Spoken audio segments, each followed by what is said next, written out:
مبارک شه عمره. السلام علیکم مرګلو بلال جاجی هم 3 میاشتې عمر باچا غیب نن راغو خپوي چې زما کټ نشته مې چې ته خدای را پیدا کړې د کټ ټینشن بنا لې مې په دې شپې وزتا ته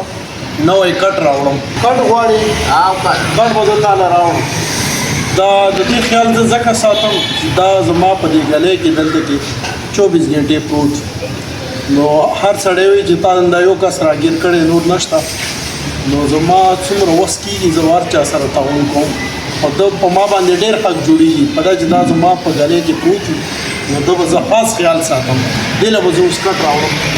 کټ درته راوړم